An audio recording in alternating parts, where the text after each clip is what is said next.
Hi friends, ఈరోజు 17th మే మనం world telecommunication డేగా మనము ప్రపంచం మొత్తం ఈ రోజును సెలబ్రేట్ చేసుకుంటారు. ప్రపంచ టెలికాం దినోత్సవం ఇది 1969 నుండి ఇది అమల్లో ఉంది. మనకు యుఎన్ఓ నిర్ణయించిన డేట్ ప్రకారం ఈ 17th మనకు వరల్డ్ టెలికమ్యూనికేషన్ డేగా మనము అన్ని దేశాలు అవలంబిస్తున్నాయి, పాటిస్తున్నాయి, సెలబ్రేట్ చేసుకుంటున్నాయి.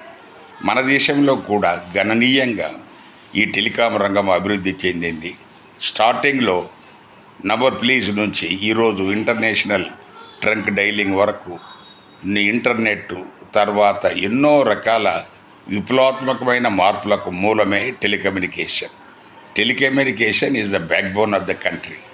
సో ఈ రంగాన్ని ప్రభుత్వము ఎందుకనో దాని మీద చిన్న చూపు చూసి ప్రైవేట్ ఆపరేటర్లకు ఇచ్చిన ఫెసిలిటీసు సదుపాయాలు ప్రభుత్వ రంగ సంస్థ అయిన బిఎస్ఎన్ఎల్ ఎంటీఎన్ఎల్కి ఇవ్వకుండా వాళ్లకు మనకు సరైన రీతిలో వాళ్ళకు సహకారాలు అందిస్తే దేశానికి ఎన్నో రకాలుగా సేవ చేయడానికి సిబ్బంది ఎప్పుడూ సిద్ధంగానే ఉన్నారని ఈ వీడియో ద్వారా విజ్ఞప్తి చేస్తున్నాను. Thank you.